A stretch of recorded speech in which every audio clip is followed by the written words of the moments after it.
Good morning बच्चों।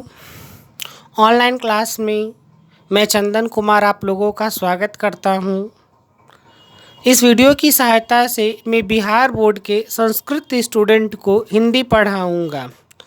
तो इसके पूर्व वीडियो में मैंने इन बच्चों को काफ़ी कुछ पढ़ाया है और आज मैं आप लोगों को इसके काव्य खंड पढ़ाऊंगा। पिछले वीडियो में मैंने काव्य खंड पढ़ाया था, फिर उसके बाद मैंने कहानी का प्लॉट भी पढ़ाया था और आज मैं आप लोगों को मंझन द्वारा लिखी गई कविता करवक को पढ़ाऊंगा। उम्मीद करता हूं कि आप इस कविता को ध्यान से सुनेंगे।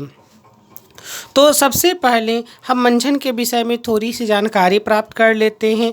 मंझन एक हिंदी के एक प्रसिद्ध सूफी कवि थे। सूफी कवि कहने का मतलब कि वो एक मुस्लिम धर्म से संबंधित थे, मुस्लिम धर्म से वो बिलोंग करते थे।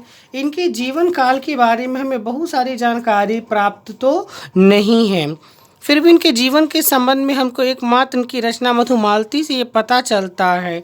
ठीक है ना, कि मधुमालती जो इनके जीवन की एक रचना है, उस रचना से हमें पता चलता है कि बहुत थोड़ा सा संकेत कि इनका जीवन जो क्या होता है कि अनुमान लगाता है कि सन 1545 ईस्वी के आसपास यह व्याप्त थे वो। लेकिन फिर भी अनेक विद्वानों में इनके जीवन काल को लेकर करके बहुत सारे मतभेद पाए जाते हैं। यह इनके निवास स्थान के संबंध में भी बहुत सारी मान्यताएं प्रचलित है। मधुमालती के एक पंक्ति में इनको कहा गया है, गढ़ अनूप बरस नगर चनाढ़ी कलयुग भो लंक जो गाढ़ी। इस आधार पर मंझन का आधार का अनुमान लगाया गया है। ठीक है ना। परशुराम चतुर्वेदी के अनुमान के अनूपगढ़ मंझन का निवास स्थान रहा होगा। अनूपगढ़ आढ़ी के अंत होने के कारण चूंकि अनूपगढ़ उत्तर प्रदेश में पड़ता, लेकिन डॉक्टर शिव गोपाल मिश्र से सहमत नहीं और उसने चनाढ़ी, मधुमालती के काव्य मनोहर पिता सूरजभान की राजधानी थी चनाढ़ी उत्तर प्रदेश, इसलिए उनका मानना है कि इनका जन्मस्थान अनूपगढ़ न होकर के इनका जन्मस्थान चनाढ़ी ही होगा।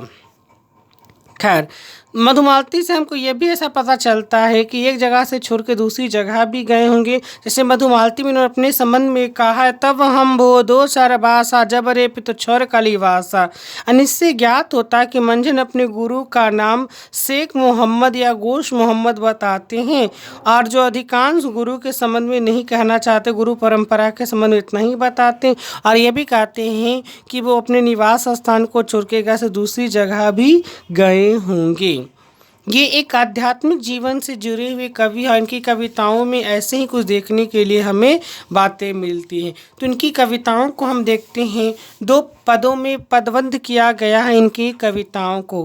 पहली पद है इनकी, पहली पंक्तियाँ में है, प्रेम अलौकिक नए संसार जही जिए प्रेम सुधनि अवतारा, प्रेम लगे जंग संसार उपावा, प्रेम गहा विधि प्रकट आवा, प्रेम ज्योति समसृष्ट अंजोरा, दो सरना पाप प्रेम कर जोरा, बिरुला कोई जाके सिर भागु, सो पावे यह प्रेम सुहागु, ओ शब्द ऊंच चरहु जुग बाजा, प्रेम शब्द सिर देई सौ राजा, प्रेम हट चहुदिसी है पसरी, सो बनिजो चेल जोगी, लाहा ओ फलगाह जाने डहकावे कोई।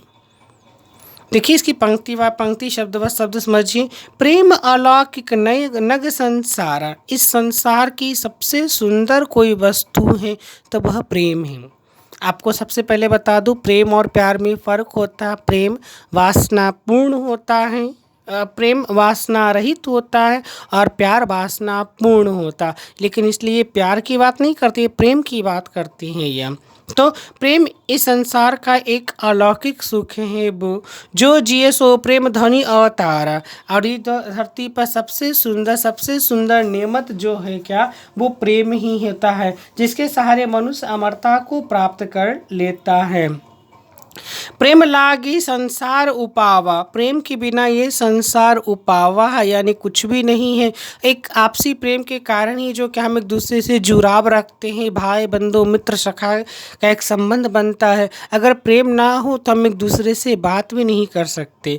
प्रेम के कारण हम दोस्त से दोस्ती करते हैं, किसी सगे संबंधियों से बात करते हैं, किसी की तरफ आकर्षित होते हैं। ये सारा प्रेम गहा विधि प्रकट आवा, प्रेम जो क्या होती है, ईश्वर तक पहुँचने का मात्र एक साधन यही है।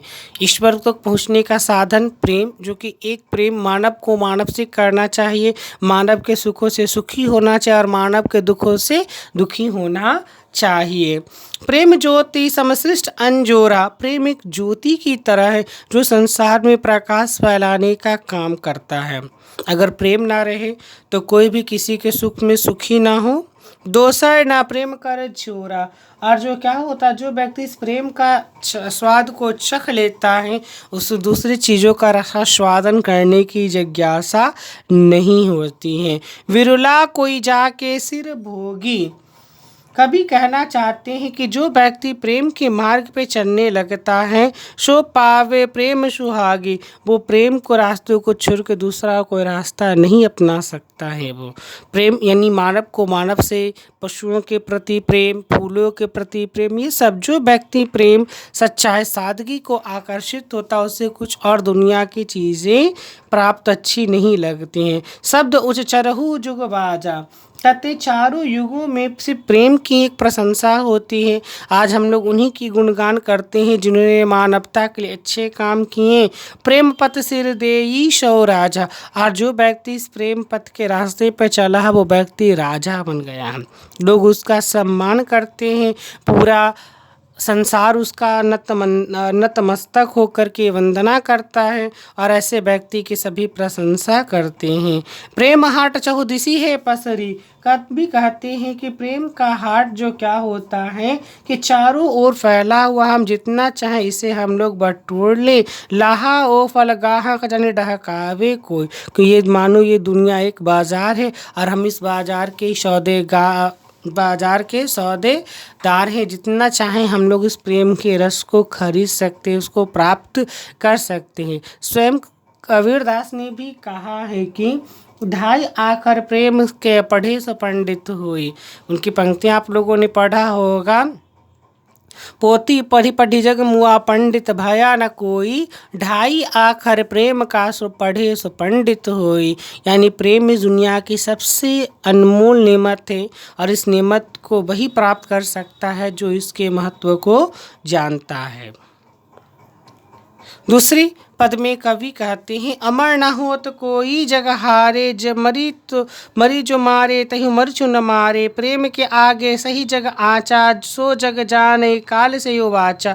प्रेम सरणी जयो आप उबारा, सो न मरे कहूँ कर मारा। एक बार जो मरि जियो पावे, काल बहुरी ते नियर न आवे। मरतु के फल अमृत होई गाया, नीच हूँ अमरता ही ते के काया। जो जियो जन ही काल भो प्रेम शरण करि नेम, फिर दहु जग काल भो सारण काल जग प्रेम। जहाँ जहाँ प्रेम लिखा गया डैट मीन्स वो प्रेम है। अब कहते हैं कि अमर ना हो तो कोई जग हारे, यह दुनिया एक मृत्यु लोग, इस धरती पर जो भी आया उसे एक दिन मृत्यु को प्राप्त करना है, क्योंकि इस धरती पर जो भी कोई भी अमर नहीं है। मरी जो मरे ते ही मरचु न मारे, लेकिन मरना है तो हम ऐसे मरें कि लोग हमारे मरने के बाद भी हमारे नाम का स्मरण करें, हमारे बारे में कुछ अच्छा कहे। प्रेम के आग ही सही जई आँचा, क्योंकि अगर आग से जल करके, आग तो हमारे शरीर को जला सकती है लेकिन हमारे कर्मों को, हमारे सद्का गुणों को जला नहीं सकती। अगर हम वास्तविक प्रेम करने वाले हैं, जीवों से प्रेम करने वाले हैं, तो वो प्रेम हमारे आग शरीर को तो आग हमारे शरीर को तो जला सकता है लेकिन उस श्रद्धा, उस भाव को वो नहीं जला सकता है। जो जग जन्मे काल सौवाचा, और जब तक ये दुनिया संसार रहेगी तब तक जो क्या होता है हमारा यश बना रहेगा। प्रेम सरणी जयो आप ओबारा, इस दुनिया के भव सागर से उतरने का एकमात्र सहारा मात्र प्रेम है। हम प्रेम के रास्ते, प्रेम की सीढ़ी पर चढ़ कर के ही इन दुनिया के भव सागर से पार हो सकते हैं, मुक्ति को प्राप्त कर सकते। सो न मरे काछू कर मारा, क्योंकि मरना तो एक दिन सभी को है, तो मरने से डर कैसा। हमें ऐसे कर्म करके जाना चाहिए कि हमारे मरने के बाद भी चार लोग हमारे नाम का स्मरण करें, अच्छी बातें वो कहें। एक बार जो मरी जियो पावे, जो एक बार मर गया वो दोबारा जीवित नहीं हो सकता है।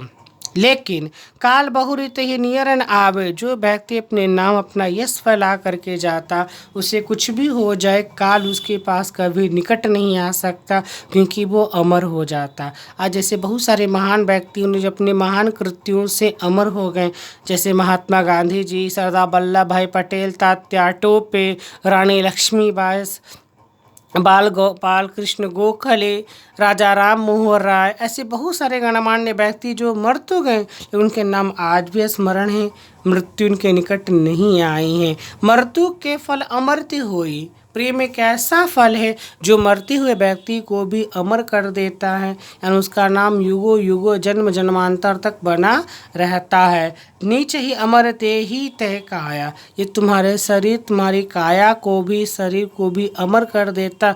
और ऐसा सामर्थ्य सिर्फ प्रेम में ही और किसी चीज़ में नहीं है। जो जिए जन ही काल सो भर प्रेमी नेमा। इसलिए हम जब तक जिए इस संसार में अपनी अच्छाइयों के साथ जिए, अपने प्रेम के साथ जिए।